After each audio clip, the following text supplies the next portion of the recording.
সম্প্রতি সেনাবাহিনীর এক কর্মকর্তার সঙ্গে বাকবিতণ্ডায় জড়িয়ে পড়েন ফারজানা সিথি নামের এক তরুণী। সেই ভিডিও সামাজিক যোগাযোগ মাধ্যমে ছড়িয়ে পড়লে ব্যাপক সমালোচনা শুরু হয়। নেটিজেনরা ওই তরুণীকে দোষারোপ করে ফেসবুকে কমেন্ট করছেন, অনেকে তার ভিডিও বা ছবি পোস্ট করে নিন্দা জানাচ্ছেন।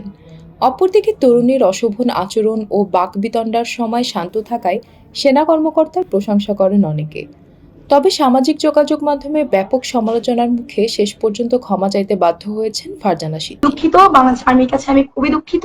রোববার 18 আগস্ট সামাজিক যোগাযোগ মাধ্যম ফেসবুকে প্রকাশিত এক ভিডিও বার্তায় ওই তরুণী বলেন, সবাইকে বলছি আমার ব্যবহার নিয়ে খুবই দুঃখিত।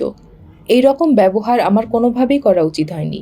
আমি বাংলাদেশ আর্মির কাছে খুবই দুঃখিত। আমি আন্তরিকভাবে ক্ষমা চাইছি। এরকম ব্যবহার বা এরকম ব্যাপার আমার কোনোভাবেই করা উচিত হয়নি। ফারজানা সিথি আরও বলেন, সিচুয়েশন, টাইমিং এবং সেখানে যে কার্যকলাপ হতে যাচ্ছিল তার ব্যাপারে আমি সচেতন ছিলাম না। আবেগে মাথা গরম করে ফেলেছিলাম, বুঝতে পারিনি। এদিকে ভাইরাল হওয়া ভিডিওতে সেনা কর্মকর্তার পেশাদারিত্ব এবং ধৈর্যের পরিচয় দেওয়ায় সেনাবাহিনীর প্রতি মানুষের আরও আস্থা, বিশ্বাস, নির্ভরতা ও ভালোবাসা জন্ম নিয়েছে। সেজন্য সেনাবাহিনী প্রধান ওয়াকারুজ্জামান তার প্রশংসা করেছেন এবং তাকে পুরস্কৃত করেছেন।